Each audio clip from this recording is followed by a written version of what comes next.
guys, welcome back. Today I'm going to speak to you and watch a video on mistakes homeowners make in remodeling. You can avoid this happening. And I'm going to give you additional tips on this. So stay tuned so that you don't make these mistakes. Let's go. Today's video, I am going to share my top 10 renovation tips, the mistakes I've made, things I've learned along the way. And this is my second house that I completely got renovated. Before that, I've worked on probably minimum like 12 to 13 houses at the firm that I worked at. So if you're thinking about buying a house, if you're thinking about remodeling your current place, if you're thinking about renovating or flipping a house, this is the video for you. Okay, so tip number 1, you must be on site. This is so important. You cannot be an absentee landlord. A lot of people think that you're going to give the job to the contractor and the contractor is going to do everything and then you're just going to show up and the house is going to be done. Absolutely not. Even if you're hiring an architect, interior designer, subcontractor, whoever it is so important for you to be on site and to oversee the project. If you can't do it, then hire a project manager whose sole job is to manage people and oversee the construction site. That is so accurate. You have to have either yourself or you have to have one person that you depend and that understands everything that you want in the house to make sure that that message is being delivered to all the workers at the project. This is why it is important when you hire a company like Cutting Edge, we assign one project manager to go to the job site every single morning and give instructions. Now, what happens is in the pre-construction phase, we're basically talking to the homeowner to make sure we understand 110% everything that homeowner wants, because one thing is what's on the plans, which is not going to tell you the whole story. Another thing is what you want and what you have here. So it takes a lot of communication, and having that one person or yourself go to the job site every single day, seeing as things are getting performed, it's a must. So I love this number 1 tip that she has. Let's see what else she has. In my previous house and in this house, sometimes things happen where decisions need to be made immediately. The other reason you want to be on site is you just want to be aware of what's going on. So with the previous house, it didn't happen with this house, thankfully, but with the previous house, my contractor kept on saying, oh yeah, we're working on X, Y, and Z, but I was always gone. So I was not at the house, and my dad would sometimes drive by and say, there's nobody working on your house. When I call the contractor, he would be telling me, yes, there's somebody working on the house. So it's so much better if you show up. If the boss shows up, then they're like, oh, I have to show up. It's just like running a business. Tip number 2. Now, before we get to tip number 2, so if you're hiring a project manager because you don't have the time, you're a professional, you're busy, and you need to show somebody. If you're having a project manager, or what you should do is you have one chat in WhatsApp or in a message where you could communicate, because it is crucial to make those decisions daily. There's going to be things that happens daily that is going to require you to make the decisions, but by having the project manager on your side, they could easily send you a video, a picture, asking you, hey, this is the issue. Option A is this. Option B is this. Please make a decision. So then you reply, this is my decision, and boom, you keep the project moving forward. So definitely making decisions quick will help with the process of the project. Let's see tip number 2. Don't follow trends. This is so important because we are constantly surrounded by inspiration and just like so much stimulation on a day-to-day basis, and trends come and go. So you really have to factor in how you live. Like for me, for an example, in my previous house, I did a closet that was dark and moody, and the really, really popular thing to do back in the day was an all-white closet. And even the kitchen, it was like an all-white kitchen cabinet, white countertop, white floors, all of that. That was not my aesthetic. That was what was popular. And I remember when I did the whole closet reveal, everybody was leaving me comments, how come you're not doing the whole white closet? And I'm like, because that's just not something that I aesthetically love. This was a very costly mistake. So what happened was, in LA, there are a lot of new developments, and people who, when they renovate their house, they tend to do very, very modern house, like with concrete pools, like super modern aesthetic. So when we were renovating this house, my dad decided to do a very modern concrete pool situation in the backyard, which was not what I wanted, but that was the trend. And the contractor, all the people kept on telling him like, oh, that is the cool thing. I've seen like this house in that neighborhood sold for millions and millions of dollars. And my dad's like, oh yeah, that is the trend. So he decided to do that without asking me. And that became a costly mistake because we had to rip the concrete out. And all right, I do not agree with tip number 2, follow the trend to a certain degree. If you're gonna flip the house, if you're a homeowner buying to flip the house, or you're gonna be selling the house within a year, 2-year period, you may wanna follow the trend because that's what's gonna get you top dollar for the house. Now, she made an example about a closet that she made it too dark. I mean, if you make it too dark because of your taste, you could always paint it, and it's a quick fix to get it lighter again. So I don't really agree with this tip unless you're gonna be living in the house for 20, 30, 40 years. Then in that case, you definitely wanna do something that you're gonna love, that you're gonna be there every day, that you're gonna appreciate. But a lot of times when you're doing your house, you also keep in mind, you always invite your family and loved ones to the house, and you want everybody to entertain and have a good time. So this is where it could get tricky with this tip. This is one of the biggest mistakes I've made working on this house. We are still dealing with it. When we were doing the landscape, we got 4 bids, and all 3 were extremely expensive. And then the 4th person, actually I didn't even have a reference, and his quote, I don't have to hear what she says. This always happens. People make decisions based on price. So what happens is that every time you get a proposal from somebody, your eyes goes straight to the number, and the cheapest number is the one that you choose. That is the biggest mistakes you could do, and I'm gonna explain to you why. The first thing you need to do when you get a proposal is go over the scope of work. You have to make sure that the scope of work is what you want and what you need for your project. The price is the last thing you want to negotiate. The price is important, but the scope of work is more important, because if you're getting multiple bids, you want to make sure that all bids have the same scope of work. Then if everything agrees and everything matches, then yes, your next step is look at the price and see which one is more flexible. However, just because the price is better does not mean you should make the decision based on that. You also want to look at the skills and the experience that people have, because if they have more experience, most likely you're gonna get a better quality work in a much faster time. So that's where the time goes into play. You want to make sure that time is done faster, because guess what? Time is money. So if you're paying like another rent for a house, if you're paying somewhere else to live, and you're gonna hire somebody because the price is better, but they're gonna take 2 weeks longer, well, guess what? You just shoot yourself in the foot, and it's gonna cost you more money because you went by the cheap route. So you have to make sure that you look into the whole picture before you make a decision. So I love this tip. Those game on the labor cost. what is the cheapest? So I got so excited. Jacopo had doubts because he was like, how is this guy so much cheaper than all 3? And I was like, I don't know. He's just so cheap. Let's go with this guy. Literally, he was like 10th of the price of the other 3 people. And we're still paying for it because he was supposed to put in grass in our backyard. We actually still have dead patches because he didn't put them in right.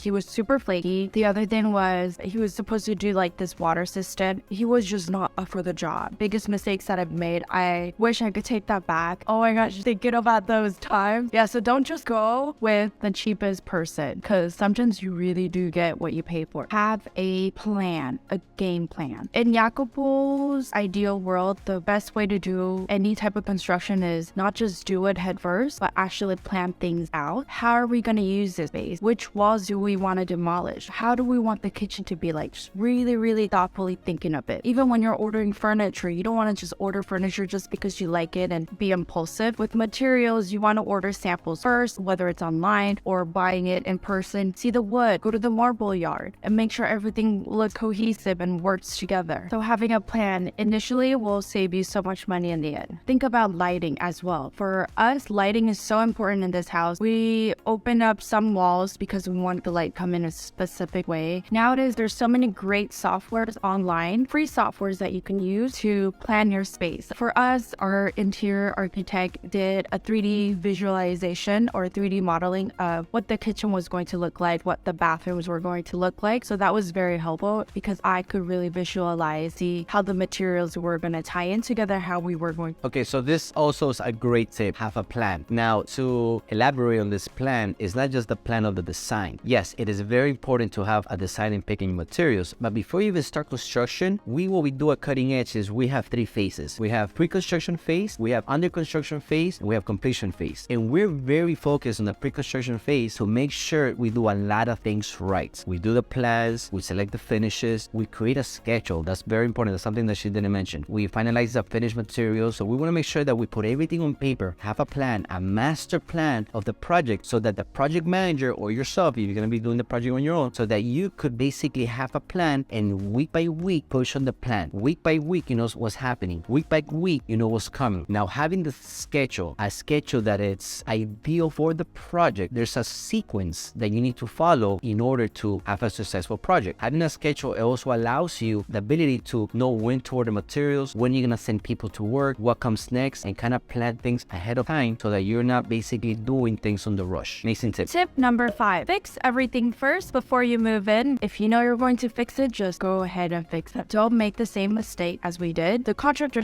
told us maybe like in 2-3 years, you'll have to change the whole sewer situation. We really were hopeful, because it was a lot of money, that we wouldn't have to like worry about it now, because when you're doing construction, it's a lot of money all up front. So we're like, we'll deal with it later, 2-3 years from now. First day we moved into this house, the sewer exploded, and while we were living in this house, we had to replace the whole sewer situation. So that was actually extra work, because we had already now finally put the landscape in, they had to dig, all of that kind of stuff. So I also agree with the tip, which is just fix everything first. I mean, you should do the job done first, done it right, and then, minor stuff are pending, that's okay. But if you have major issues, and I know you're in a rush to move into the house, a lot of times, like, you're so urged to move into the house that you don't really finish everything how you're supposed to finish everything. But then what happens is that when you start bringing furniture, when you start bringing things into the house, it makes it more complicated for people to work and come back and finish stuff while you're living there. So it becomes very comfortable. So I'll have to agree with her, make sure that everything is done. Not fix everything, but make sure that everything is done before you move into the house. Tip number 6, just buy what you really want. Okay, this is something that I see happen all the time. People ending up going with the more affordable choice because they just think they'll save money. If it's something that you're like, I really want this, I absolutely want this, but now let's save money and let's not do it, and you keep on going with like the cheaper options, at the end, not going to be happy with the space that you've created. You're already spending the money. You're already investing in your space. You're investing in this beautiful space that you've created for yourself. Good rule of thumb is to order 10 to 15% more, because there could be breakage, there could be pieces that are defected. Shortage of materials sometimes stops productivity, and then also ordering delays the process. And sometimes you also... Yeah, this is true. So by having a schedule and having a project manager helping you, they'll help you with this, so you don't have to go crazy. But yes, you always want to order extra materials, not only because it breaks, but also if in case in the future you need extra materials to replace something, you already have it in the storage room. Because if you buy like towels now, if you want to buy that same towel 6 months from now, it's probably not going to be available. And if it's available, it's probably going to be a different shade color. So ordering extra materials is a great way to go. Tip number 8, plan your budget. So you always want to have buffering. You don't ever want to spend everything that you have, because things come up. So in my previous house, when we were ripping down the walls and reconfiguring the space, we realized there was extensive mold damage that the inspector did not catch. We had to get like these guys in hazmat suits to come in to completely tear down everything and just like clean up everything. And it cost so much money, because mold is so dangerous. Because I spent so much money on doing mold damage, I had to reassess my budget. I had wanted to do a custom kitchen cabinetry situation in my previous house, but because I spent a lot of money in the mold damage, I couldn't do a complete custom kitchen cabinet. So what I did was I got IKEA kitchen cabinetry, like the insides were IKEA kitchen cabinetry. So they're not like 100% wood, they're more like MDF or particle board. But the outside of the doors, I did custom doors so that they won't look like IKEA kitchen cabinet. Sometimes you really have to like think about how you're going to spend your money, and there are things, there are costs. I don't really understand this line, your budget situation. I mean, you have to start with the budget, right? But I think what I'll add to this is that yes, surprises are gonna come. If you're doing a remodeling, there's gonna be surprises. So if you have an average price, like let's assume you have a budget of $100,000 that you already asked, you verified, Googled it, you spoke to professionals, they told them like about $100,000 what you want to do, then give yourself another 20-30% on top of that as a cushion for the surprises and the extra expenses that you're gonna have during the construction. So just basically what I say, this tip is just have a little bit extra over your budget for the emergencies. Tip number 9, do your research. When I say do your research, I'm not telling you to become a kitchen designer, an interior designer, but just have a general idea of what everybody else's role is. So when you hire a lighting person, you have to understand what they're doing, what their role is. You just need to have a general idea of what the contractor does. This is so important, because what happens is when you hire somebody, you expect that person to basically do A through C. And in construction, there's just so many pieces to the puzzle. And this is so true. Like everybody has a responsibility where it starts and when it finishes. So if you could afford it to hire a professional with experience, this is gonna make your life much smoother. So if you want our help at Cutting Edge, just go visit remodelmiami.com and get a free consultation rotation. So what we do is basically we take out all the stress from you so you don't have to worry about it. But if you're gonna be doing it in yourself, definitely ask a lot of questions and make sure you understand who's doing what and where their responsibility ends. That's why that is so critical, that when you get the scope of work, the proposal, the scope of work is very detailed so that you and them understand what they're supposed to be doing, but also what are your expectations from them and vice versa. So very important, do your research, but most important, hire the right people to help you with this and hire the right people that understand each part of the process. The example is, I trusted that the landscaper was going to place the sprinklers right, but I've never done sprinklers as landscape before. So I was like, okay, I think you did everything right. We didn't really test, like all that kind of stuff. So you need to do your research. The other thing was when we were doing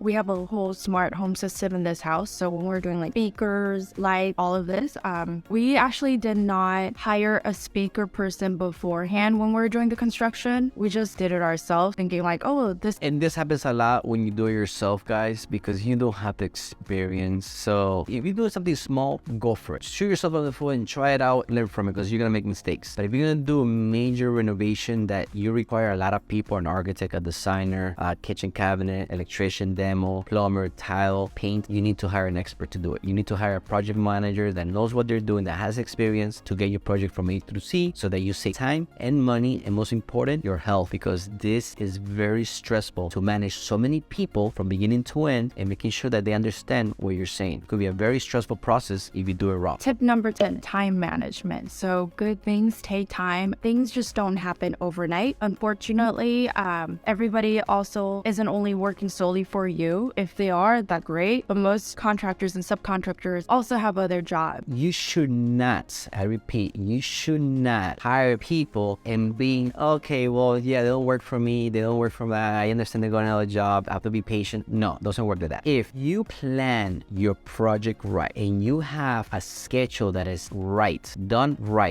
with using this and common sense and experience, then when you're negotiating, when you're finding the trade, let's say 3 weeks I have to start my tile floors as an example, putting tile. So when I start searching for my tile people, I'm gonna give myself 3 to 4 weeks. And guess what? I'm gonna call 3 or 4 companies. And once I check the scope of work, make sure the scope of work matches, make sure the price is within a budget. But guess what? I also gonna verify that that tile company can start on my schedule, because they have to respect my schedule, not their schedule. And that's how you're able to basically save time by being proactive and knowing when to do things at the right time and how to present it so that the subcontractor that is very busy with other projects takes my job first, because to me, my project is priority and there's no reason why I have to wait for them to start. Yes, quality work takes time. So once they start the work, all I could ask for them is a couple of things. Make sure that you come and work every day. Make sure that you're doing things as per my plan, my design, and make sure you're taking your time of the quality, because I am going to check everything that you do, every tile that you place, I'm going to check it. So when the project manager goes to the job site, his or her jobs in a daily basis is to check the work so that the contractor, the tile contractor says, wow, they're checking the work, I better do this right. I cannot tell the people to work faster, but I could demand on the people to work right and to show up every day to work. And that's how you get quality work and you save time. Time management, you just have to know how to do it. You just have to be mindful that things are going to take time. When they're working on one thing, maybe you can start another thing. Like for an example, we finished our pool before this house was even done, because while we were... That's the worst thing that you could do. Finish your pool before the house is done. Well, guess what? You finish, you have a beautiful pool, and then you have construction debris falling in the pool. I wouldn't have done that. But now this is where it comes with experience on doing a proper schedule. Let's see what happened with her pool, but I would have never done that. The pool gets done towards the end of the project. We're safe and it doesn't get damaged. We were waiting for the permit. This house was like just bare bones. There was nothing to do. So we decided we're just going to do the pool first so we don't have to worry about it later. That was a good decision so that the house wasn't just idle. Now, another thing too is there's something called critical path. She's a homeowner, so she doesn't have the experience that I have. But critical path item is very important. It's basically an activity that if it takes longer, it will affect the end date of the house. In this case, yes, she got her pool done before, but that's not an activity that would hold off the project to finish. So I wouldn't have done the pool, because now she's pulling her deck, and the pool, if you look at that image, the whole deck is black, is brown from the dirt. Guess what's gonna happen when the house finishes? She's gonna have broken tile, she's gonna have dirty tile. So I wouldn't have done the pool because it's just not a critical path item in the schedule. So I had to really be mindful of things were going to take time. People aren't going to show up, and there were going to be times where we literally have to like not do anything day, have one people at a time, that kind of stuff. So my previous house sold a little too fast. I had to move into this house while we were still doing construction, but I had still planned it out in some ways where I was able to live in certain parts of the house while construction was happening on the other side of the house, if that makes sense. Anyways, I hope I've answered a lot of your guys' questions. I think overall she did great. She has some great tips. I hope you guys learned something in addition to what she was saying. Some stuff I didn't agree with her, but again, she maybe her second or third project. We have done over 100 projects, so if you have the means, make sure you hire a professional that has experience to help you with this process, because it's a very, very long and stressful process if you're not working with the right team. So can't stop, won't stop. Let's go. See you next time.